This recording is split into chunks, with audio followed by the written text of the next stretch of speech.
Hey friends, my name's Stevie Taylor. Welcome to the Gig Life Podcast.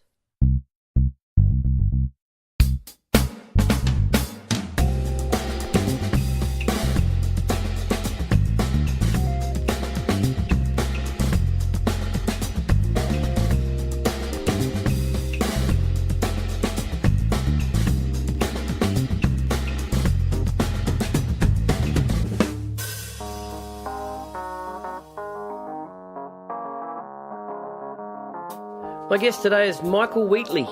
Mike is a musician, singer, songwriter, burlesque and cabaret writer and performer, audio engineer, recording studio owner, DJ and just a real cool groovy dude. We sat down in his recording studio, Nut and Butter, in Marrickville in Sydney, and we just talked about his career and stuff.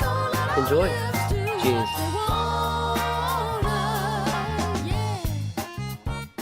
I think we're rolling.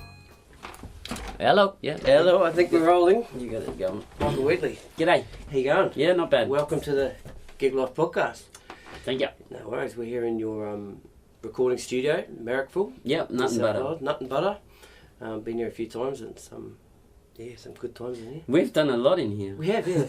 Yeah, drums and my little foray into singing and Yeah. which is pretty cool. I think we've worked on like maybe 3 different projects, yeah.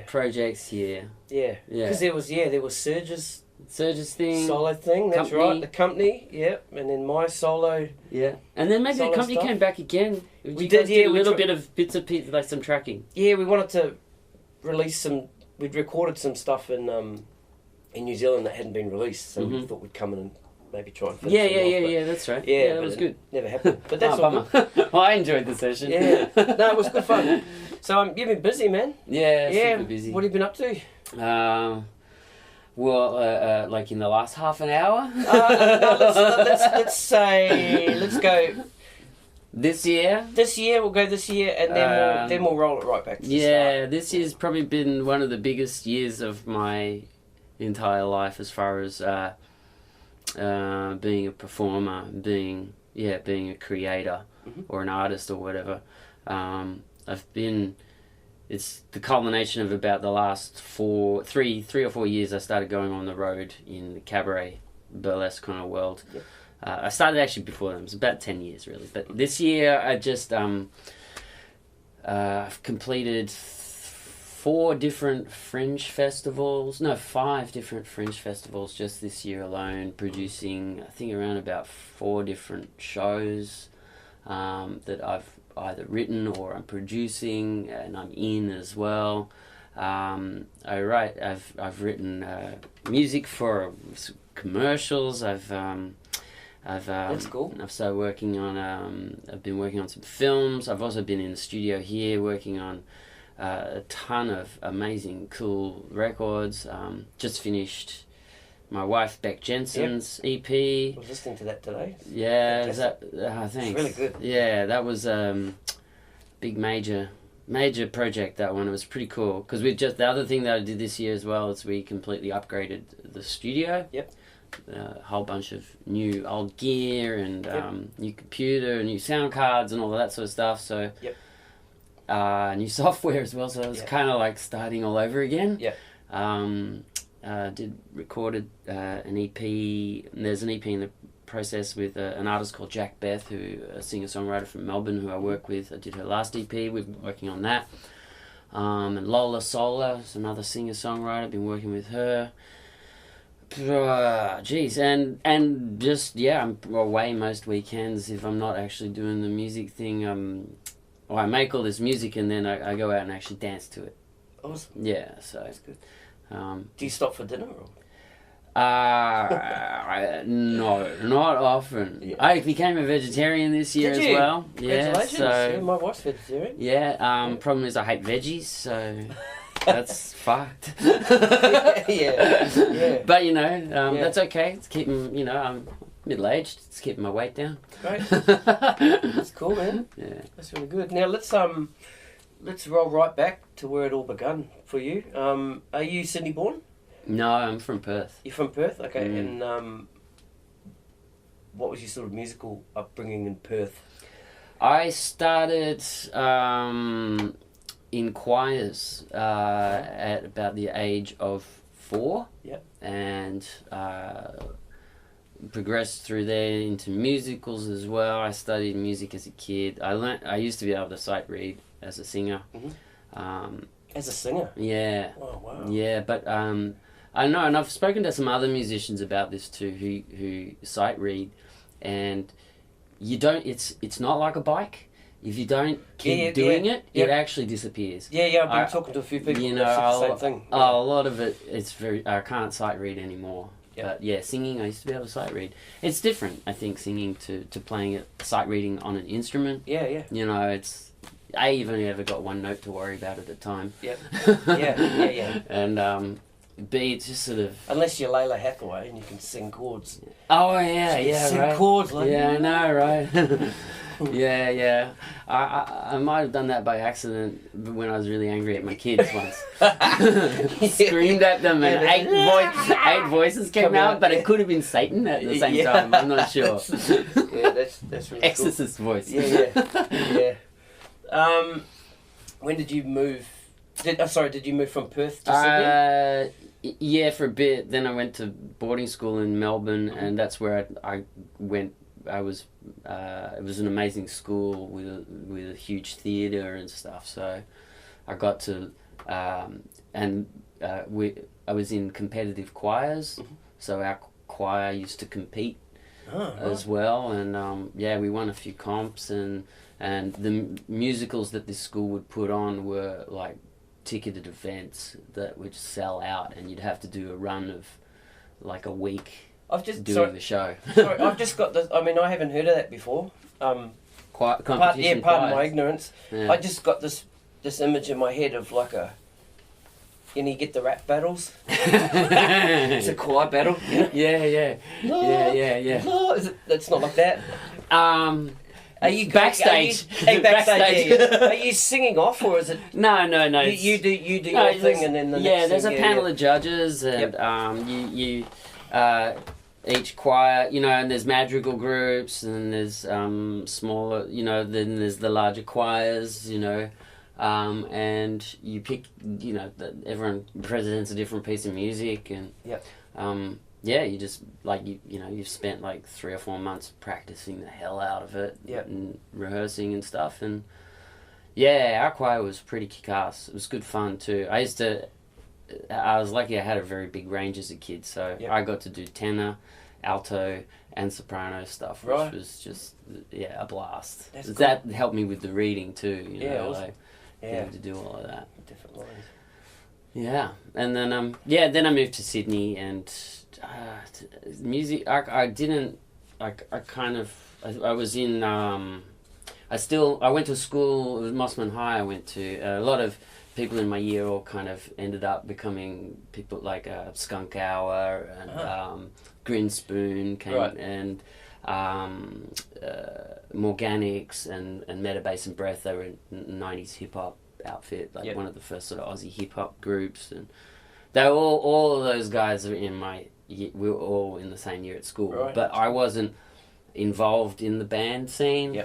I was so into dancing and musical theatre and stuff that was my focus, and that school hadn't had a musical in something like 10 years or something, and I got a petition signed and got it to happen, and I was doing musicals still in high school, and then I don't know, I left school, took acid, met a friend who played guitar, and I wanted to write songs, and we started writing songs, and I fell in love with that. Started an independent, original rock band, and we were playing at our first gigs were at Springfields and the Tom Tom Club in which is the old Cardoma Cafe in King's Cross. What are they now? Springfields is now a hostel, and Tom Tom Club is I think it's still a club kind of now. I can't remember what they call it. It's on Bayswater. Listeners, help me out here.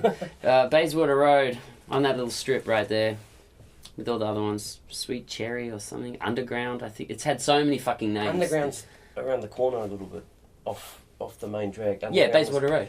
Oh, that's Bayswater Road. Yeah, just yeah. Oh, right. That little strip right there. Oh, right. I think it was underground. It was under. Okay. Yeah, It's as well. down on the left there. Yeah. And you Spend a bit you go down the stairs. Spend time. Yeah. I mean, there's been so many goddamn names, and since the Cross died, I haven't been back there in ages. So I've got no fucking clue. Yeah. What's on there anymore? Yeah. So I did all of that. Then I actually got a gig, singing.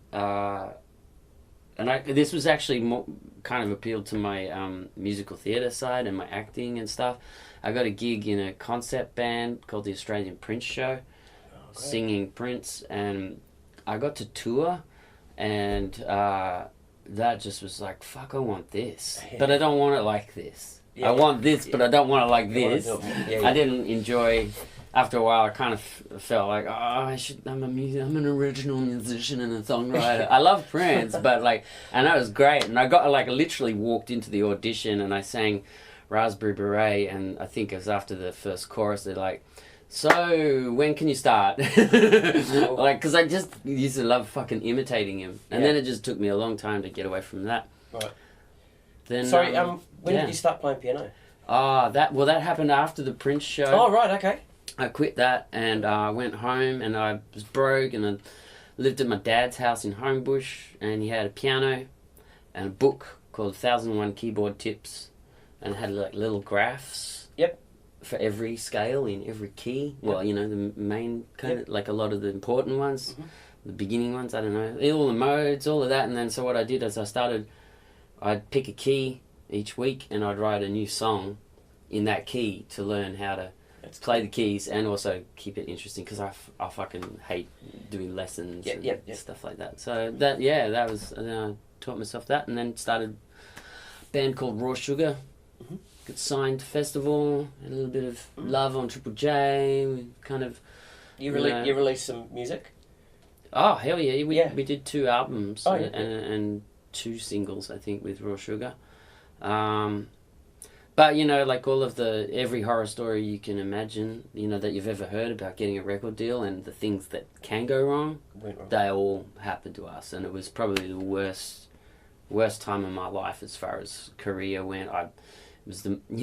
Here we were with a record deal and touring and all of this sort of stuff, and people coming to the shows and CDs selling, and I got home and I couldn't understand, why do I have an eviction notice? Why am I so fucking broke? I have just spent the last 3 or 4 years of my life invested in this shit, and running around the country playing every sort of gig, and it was awful. So just bad manager, bad deal? Look, was it the deal, or was it the people that were... The deal was actually okay. I think we just kind of got... the first album, it was the timing of Mushroom left festival when our album came out. That sucked for the timing. And then with our second album, Mushroom came back, and just went, I think they were a bit like, this is the stable we want to push. Right. And so we got pushed aside again. And then, and also I wasn't, I don't know, I probably fought too much with our management, because I had visions and stuff, and they had spreadsheets, and there was a lot of, you guys should be playing this sort of thing because this is what's popular, and that just made me vomit. And and how dare you have an idea of how you want your music to go?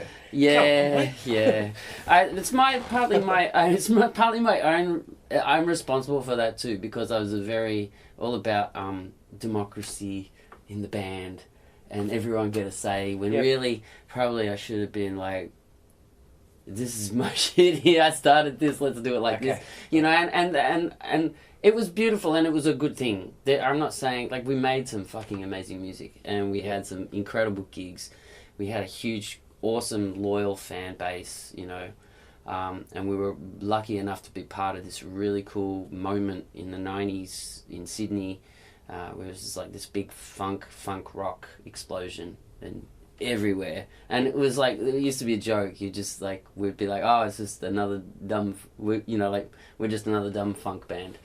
But it was beautiful. It was great, man, and everyone that all of the cats that are still out there gigging right now, a lot of those, like Mitch was there, Mitch Anderson, and there was some, like Clayton he was a baby back then, you know, he was playing in Jackie Ozowski's band, and there was Dig, and they were all playing in there's one bar pretty much, Kinsella's, and also another one, Harbourside Brasserie, and you just like, and you had Professor Groove, which was also Swoop, you had all those guys, it was just... And Calvin was in Professor Groove at the time, eh? Calvin was in Professor Groove, I saw him at Pier 1 one night. Fuck, who the fuck is that guy? Yeah, whoa. Man. Yeah. Yo, man! Well, Raw Sugar used to do a lot of gigs with Professor Groove and with Swoop. Right. And that's how I got to meet Calvin, actually. And we just clicked straight away, the two of us. Like, I think maybe I was doing sound at the Golden Sheaf Hotel one night, and he came in, and he was in a covers band, and in the set break we were sitting down, the two of us, and we really clicked, because he wasn't happy in the particular band, and some of the cats in the band maybe weren't really sort of putting it in there, and Cal really likes that energy and stuff, and we were talking about that, and we just clicked and we connected, and then I finally had a chance I didn't have a drummer for a gig, and I booked him, and we did a gig together, and shat my pants, man. It was the scariest gig of my entire fucking life. I learned more about music in that one gig with him than... Wow, shit! It just blew me away. There's only been one other gig that I've done where person that did that to me, and he was a drummer as well. It's always drummers who fuck me up, because I just get locked in on them.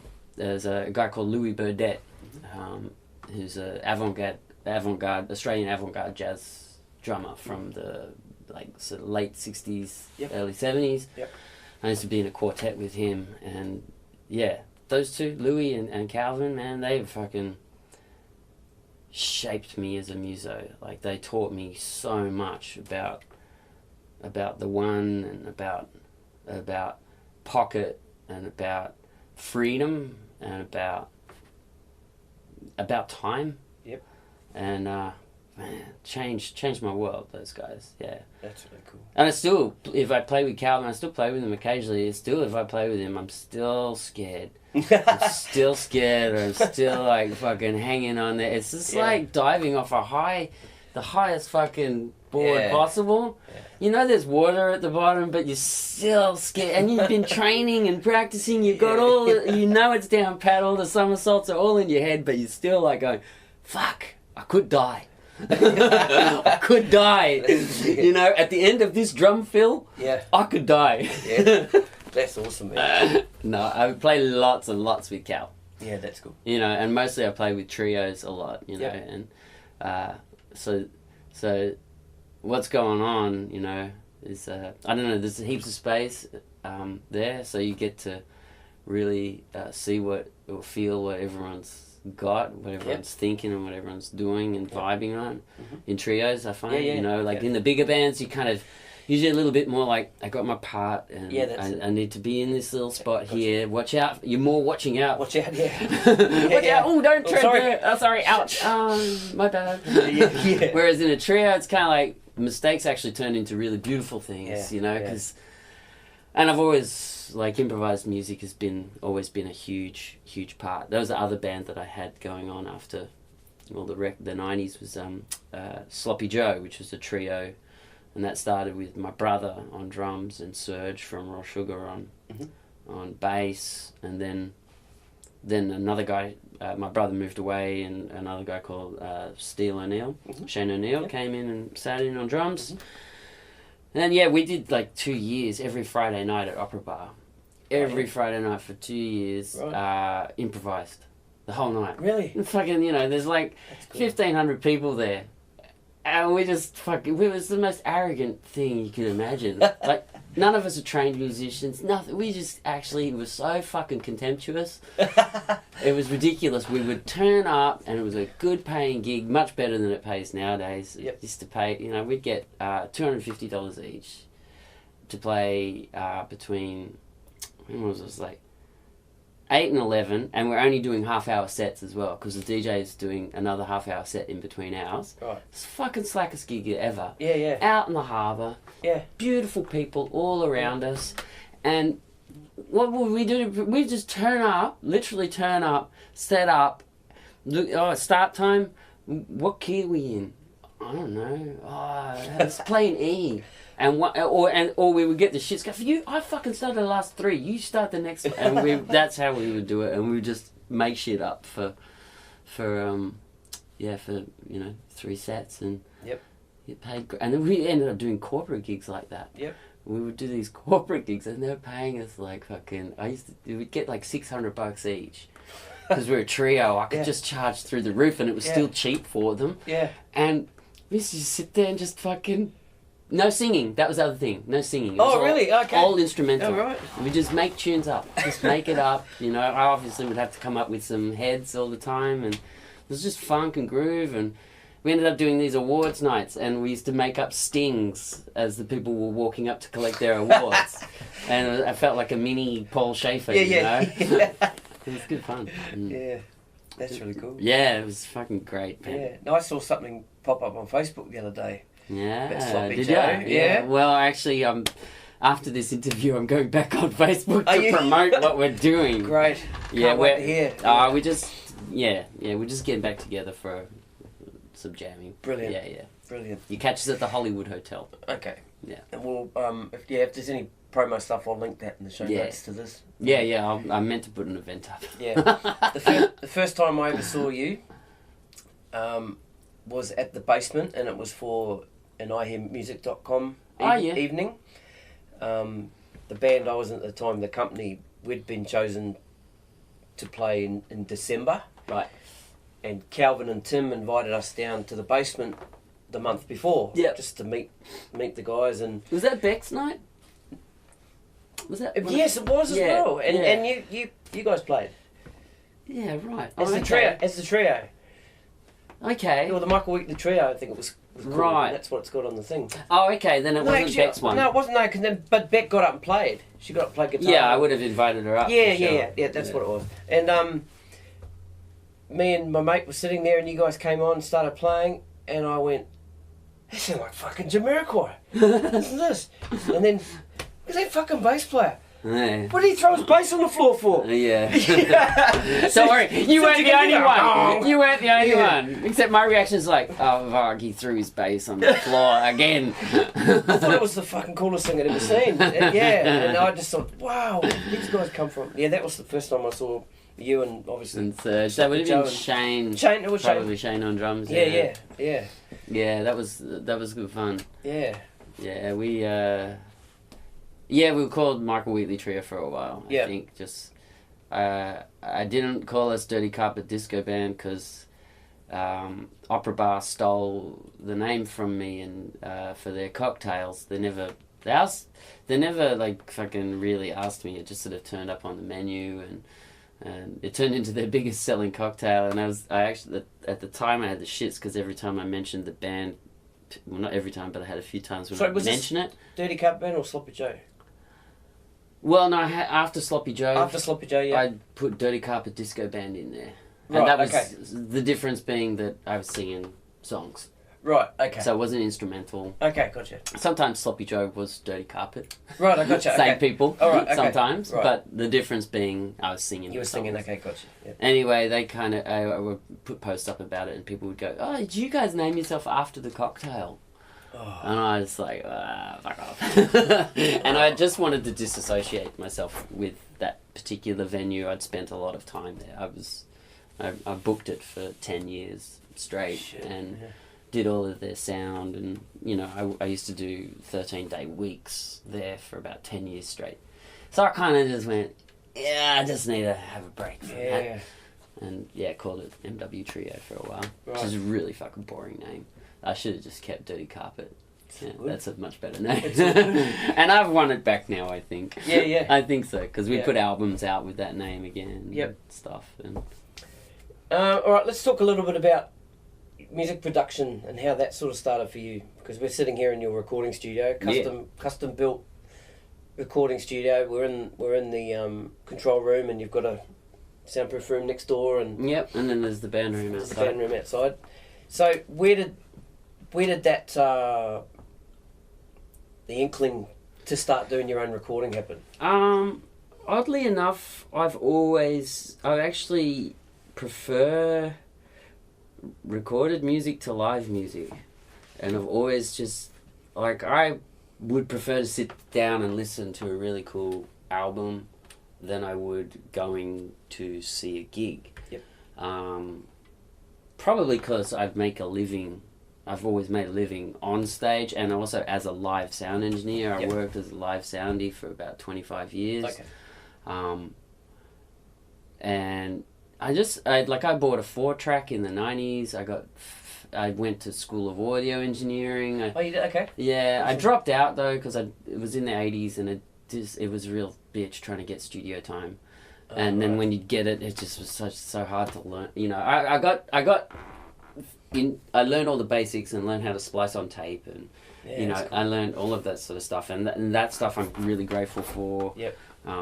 The basics of sound and the basics of how effects, delays, and phases, and choruses, and all these things work, and that was really good grounding. And but yeah, I don't know.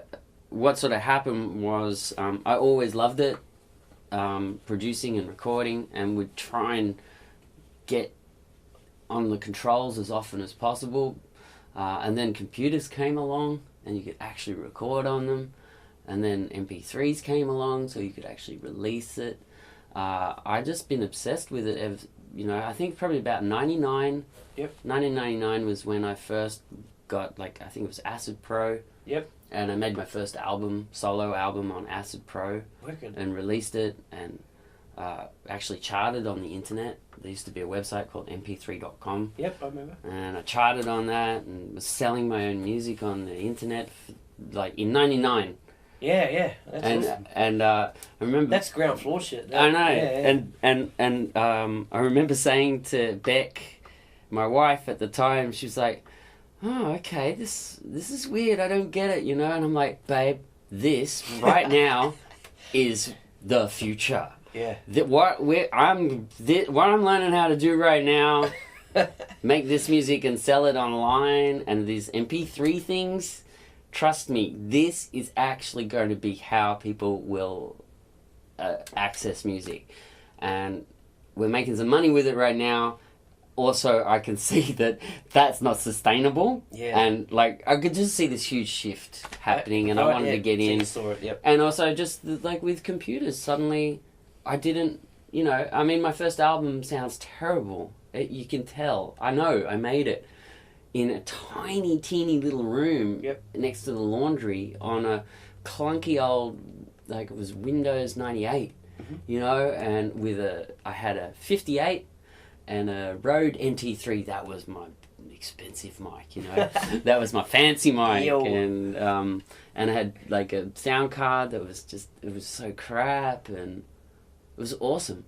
It's really awesome, cool. yeah, it is. And So then cool. then I People don't realise just how easy no. they've got it now. Oh no, they don't. No idea. No idea. Yeah. So, My first album is all stored on floppy disks. Oh, just right, to give okay. you an idea of. Yeah. I had to break everything down into samples and Yep. loops and stuff to be able to actually, make it work. My first demo was on a 4-track Tascam. Yep. And I've made a whole bunch of albums on that. Your listeners can't see it, but I've got a whole pile of cassettes. Look, here's all the floppy disks from my first album. Right.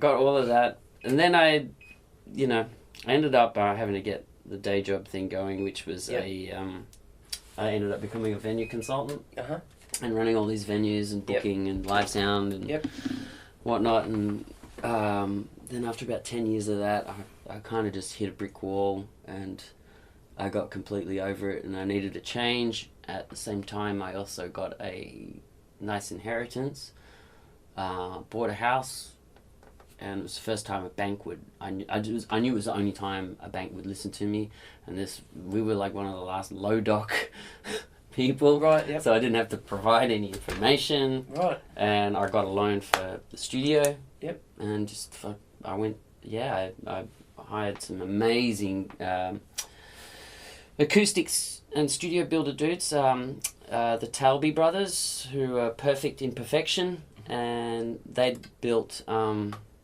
Jim Blackfoot's studio in Alexandria as well. So they built me a little baby version here, right. and I was really fortunate that I somehow managed this transition of venue consultant to studio owner really well, because Opera Bar they'd like to put out a CD, and I suggested to them, well, how about I'm building a studio, how about we get all of our bands to come into my studio one at a time, and I'll record the album. And so I got to break the studio in with a really large, nice budget too. They paid me okay. Actually, they paid me excellent, considering it's the first time I was doing anything in this studio. Yeah, right. And it was the first time I'd ever made a record at that kind of level. Right. And I had I had some amazing people in here to learn how to make a record on. I had Jeff Duff, I had Professor Groove. They were Fatback Four-Way. I had Cavante. I had basically everyone who was kind of in the funk soul scene and gigging around Sydney and at the top of their game. They all came in here, and I got to record them. I had Marania, she came in here. I had a whole bunch of people, and it's a really, really awesome record. It's a double CD. One half was like about 10 or 11 artists all recorded in here, and then the other CD was all of our DJ producers. Right. And yeah.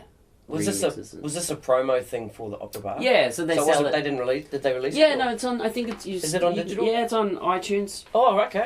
I'll check the first one. I don't know if you can find that anymore, because that was a CD. A CD, okay. But the one that I produced with and recorded and stuff, yeah, it's on Opera Bar Live. It's called. All right, cool. On iTunes. Put it in the show notes. Yeah, that's cool. Yeah, unfortunately, I didn't get to release that one. I would have loved to have had hands on that now. Yeah, right. But so, and also more I'd love to have been able to just make sure it's still online and all of that kind of thing. Yes. Keep its integrity there. But it was a great album. So then I did that, and before I knew it, we're up to, that was 2009 we opened, and so it's nearly 10. Next year's 10 years. Yeah. We having a party or? I don't know. Yeah, we should probably. have a party. Party would be good, actually. Party, party would be fucking excellent, actually. And I'll probably do something like, I haven't done one for a while, but I might do a band comp or something, just so I can offer. Fuck, that's cool. Because I like to be able to, give. I like to give back. You know, I'm really fortunate to be in this position. So fucking fortunate, and I'm very aware of my privileges here. Awesome. And so I do like to give back, which probably reflects in my pathetic rates. You know, as long as I can pay the mortgage on this place, well, then I'm happy. Yeah, you know, that's cool. Because I just and I'm really lucky. I get to work with. Because I don't advertise, so it's all word of mouth. Yeah, it is. Yeah. And so beautiful people's pass on to beautiful people's, and I just get to work with some really cool, out of the way, singer-songwriters and artists, and everyone's so quite diverse. Like, you know, I got to work with you on your stuff, which is so goddamn different to what I might do the next week with, you know, a singer-songwriter who, you know, like Jack Beth, for example. We get to go to town, like we experiment. Like she's very experimental in her writing, and she just lets me go to town with sounds and production, and so that's awesome. You know, just great. And then then I'll have I get some semi-famous kind of people like Courtney Act, famous drag queen singer. She came in here to do her vocals for her Edinburgh Fringe show and stuff, you know. And those kind of jobs, I'm like, okay, fuck. I got to get this right. This has to be very pro and professional. Yeah. No, don't be stoned. Be switched on, man. There's creativity and there's creativity. Yeah. So, cool. You're not creative in this capacity. You're capturing creativity. Yeah, I think Stay together. I reckon I'm creative. Yeah. No, that's cool. Yeah. And who else have you had to here? Oh God, man, it's Jesus. I had a feeling you were going to ask me this question, and it's really tricky to answer. I've had so many people come through the studio now. Yeah. So many variety of jobs. It's really it's actually difficult for me to remember. I know there's a list on your website. Yeah, look, the stuff that I'm really proud of, probably the big one, and I'd love to shout this out and put it into the podcast, one of the greatest experiences that I've had as a musician, a composer, an improviser, and an artist, and as a producer, would have to be working with a woman called Candy Royale. Sadly, she passed away in June this year on the 23rd. She was fighting cancer. But the two of us met about 8 years ago. She saw me, she saw me playing a gig with Serge and Calvin, actually, and ran up to me and said she's a performance poet and she really wants to do this thing where we mix performance poetry with live funk. She just come straight up? She just came straight up to me at this party while I was brilliant. playing. And she's really crazy, to look at and different and weird, and I was like, oh yeah, whatever kind of vibe. I don't know, you seem like a bit of a freak. And then I checked her out and I actually went, wow, this person's got something really cool going on, and her message was just amazing. And we ended up making 3 fucking brilliant albums and touring them for about 6 or 7 years. I think we were on the road with different tours. We'd headline at National Folk Festival and stuff, and we did Seymour Centre. We did just incredible gigs, Townsville Cultural Festival, all sorts of stuff. But what we created together in the studio, the studio stuff was great. The way we'd make our albums was she'd write a whole bunch of poems. We'd all get together here. I'd set everything up, a microphone for her, keys with a whole bunch of... I usually just would have one keyboard for me because I was also engineering. So I didn't want to think too much. Then I'd have Shane in there with all of his toys and drums and Serge on the bass. And we put him out there because he likes to smoke. And she'd read a poem to us. And then basically we would press record. And we would write the whole thing as we would go. That's cool. And so the albums have this amazing kind of spark to them. Of real energy, they're improvised. The bases of them are improvised, and then afterwards, I get to do the overdubs and just kind of clean it up a little and whatnot. And as we progressed, we did try things each time. We tried different approaches. The middle album, we actually had a couple of things that we composed first. And then there was the third album, which was it's just such a very touching and amazing experience, and it was, it's kind of her swan song. If you She knew. Oh yeah, she was fighting for 4 years. Okay. So every gig, every recording, every time we met, we treated it as though this could be the last time ever. And so there is just something unfucking believable in Can't touch that. You can't. It's just and everyone was so committed. Fuck, I'm getting emotional myself. Yeah, the integrity behind it all and the intention, it's just incredible experience. I've actually kind of just been in a bit of, I'm still in shock from it all, and we did have a whole lot of plans that, were meant to be in place right now. There's actually an album in the can. all sorts of stuff like that. That sort of it's readjusted things for me too. So I'm not too sure what I'm doing with the very near future of stuff. Yep. But yeah, if your listeners out there want to check out something, if you've liked this and you want to check something out, check out Candy Royale on Spotify or all of the music places, because that's my shit. That's my Great. That's what I'm really proud of. Like, as far as something special and magical that came from being in the studio, and then of course all the other things I like. I've made some great records with Beck as well, and that's fucking fantastic. That was why we built it. Yep. And then every now and then I somehow manage to fart out an album of my own. You do something yourself. Just, yeah, why not? Yeah, I just, the albums usually get made by me chipping away late at night. Yeah. For an hour or two here and there. And, put something out. That's wicked, man. Now, when was the moment you decided to sort of, I won't say veer away because you're still doing it, but start getting back into getting into your cabaret? That would have been 2010, and I had quit Opera Bar, or not just Opera Bar, but I had quit my day job as a venue consultant. Yep. And I actually, in some ways, I feel like I quit the music industry as well. And I got asked to sing in a cabaret show, or someone put a post up going, "Hey, do I know any crooners?" And I'm not I just said yes. I don't know, something just said, say yes. And I said yes, and I got the gig, and I ended up doing it. And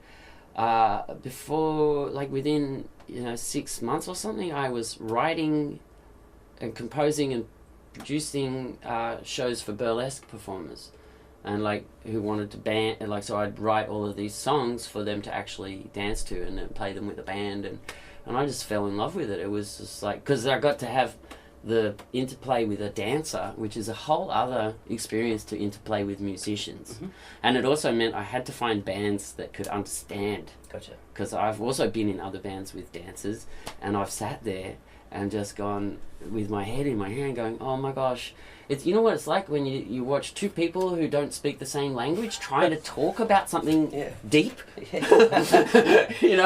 something technical even, and you just sit there and basically they have two languages, and musicians 1, 2, 3, 4, and the dancers 5, 6, 7, 8, right. And never do they think to stick them together. I don't know, it's a very different mentality, but I love it, and I love the challenge. Because the dancers, I would send them a piece of music and they'd write back to me, and their notes just, if you're a muso, it just don't make any sense at all. But you have to make sense of it. But I'm a dancer as well, so I loved it. I loved reinterpreting what they're talking about into music, and it made, as a musician, was even more challenging because you had to think about how do we do that? How do I get their vision alive with music? So it was really cool, and then I fell in love with it. And, through acting and stuff, I also was hosting a lot of those shows and stuff. And one night I was being a silly bugger and I pulled my pants down. Someone took a photo, put it on the internet, and within a month I was touring the nation as a full-time professional male burlesque dancer. I don't know, man. It just happened. And then I was 45 as well. Yeah. And I thought, well, fuck, this is as far as midlife crises go, this is this is better than buying a motorbike and wasting my money on hookers and cocaine. I don't know. Anyone out there want to tell me? I don't know. I'm guessing. You're guessing, I'm guessing. That's what they say. Yeah. I read that somewhere. Yeah, that's awesome. Now, I've taken 3 quotes from your website. Not quite, well, yeah, they've come from press quotes. Yeah. So I'm going to read them out, and then if you can explain them. Okay. So the first one, the carpet's clean. We'll have to do something about that, said Mr. Wheatley as he slid behind the piano, dominating the Ellington stage. Right. Where was that? That was at Ellington Jazz Club in Perth. Yep. It was Perth Fringe World Festival, maybe 2 years ago, and it was a review from the Australia Times, and it was the show was called Michael Wheatley and the Dirty Carpet Disco Band, and it was just it was me before I was just starting to work out how to put a cabaret show together. Yep. But I presented it as a gig because I wasn't too sure. You're kind of hiding behind the. Yeah, I didn't quite a little bit. Well, No, so not hide, but I was more just I didn't know how to make a cabaret show. Okay. So. We'll start here. Yeah, so, but anyway, that's what that's from. Okay. And yeah, they have a beautiful 9-foot grand piano there, and that's what I was sliding behind, all right. And yeah, the carpet was clean, and we're dirty carpet, so. A voice that's downright fuckable. Oh, yeah. Yeah, Dan Murphy from Brag Magazine. Yeah, that was, look, I don't know if I'm allowed, I'm hanging on to it, because it was in the 90s, yes. Okay, yep. But, and maybe it's, the voice isn't downright fuckable anymore. Maybe it's just downright sleazy and creepy, but... Yeah. I'm keeping that quote because it sells tickets, man, every time. That was from the single, the Raw Sugar single, Angel Beat, and that was from the review of that in 1997, I think. Cool. And Sydney's own Jamiroquai. Now, I mean, I get this because... Yeah, that's what I turned to my mate and said, fuck, these guys are like Jamiroquai. And I only read this quote the other day. Yeah, right. Spot on. That was from a review for my 2003 solo album, Under the Hood. And, yeah, that was a review for that. Yeah. Cool. From... I can't remember who the writer was. Yeah. But it was in the Herald, so the Sydney Morning Herald. Sydney Morning Herald, yeah, that one stays. Yep, no, that's good. That's good. Now, where are we at now? What are you... Now? What's in the pipeline now? What are we... I am... You look like you haven't slept much. I haven't slept much at all, man. I'm a bit run ragged. I'm trying to take it easy. I'm not travelling too much over the next couple of months. Because you've been away a lot. Yeah, heaps. Yep. Yeah. I'm at least a third of the year literally away. Yep. Like at the beginning of the year, the first tour that I did was 64 days, and I did 70 engagements over 2 cities and drove over 10,000 kilometres in that 64 days. And I'm still trying to recover physically from that right now. Right. And I'm actually in the middle of planning next year's 2-month tour. You should be good to go by then, eh? Yeah, I'll be good to go by then. Plus, I'm going to fly this time. So no more freaking driving from Sydney to Perth. Yeah. And I'm actually just really busy getting all of that together. Yep. Thankfully, there's no press embargo, so I can tell you I'm getting together for Perth Fringe World and Adelaide Fringe next year. Yeah. Putting that together, I've got a brand new show I'm writing at the moment, which is it's called Forever in My Life, a tribute to Prince. Great. And it's going to be awesome. A nice little solo show where I just tell a little story of my connections with Prince, and I'll just look at things also about how the impact that it has on us when someone who's so close and important to us passes away, but we've never actually met them. And I want to sort of study some of that and work that out, because it's a very... You kind of need to be home for that. Hey? You need to be home to work that stuff out, eh? Oh gosh, well no, actually, no? I tell you, the majority of what I write, because I do a lot of comedy as well, the majority of my writing is in the car. Oh right, okay. Often on the way to the gig. And then I try it at the gig, and what I remember when I get home stays, and then I sit down and I'll write it pen and paper. But most of the stuff, I don't listen to music in the car. Yep. I just sit there and listen to my head, and it's really horrible at times, but sometimes there's some funny things in there. Yeah, that's cool. Hang on to them. I like how you said it's a performance. If I remember it, it stays. Forget it, it's gone. Yeah. I don't think it's a keeper if it goes. That's awesome. Yeah. I'm always about that. Yeah. Always about that, and I write it down after. Yep. And then when I write it, often it develops again, and but that's a whole other, that's another interview. That's comedy. Well, that's comedy. Yeah. All right, that was fun. Yeah, man, that was cool. Michael Wheatley, thank you so much for doing this. No worries, Stevie Taylor. Stevie Taylor. Cheers, bro. Really appreciate it. All right, man. That was fun. Yeah, awesome, cheers. Mate. All the best with it. Thanks, bud.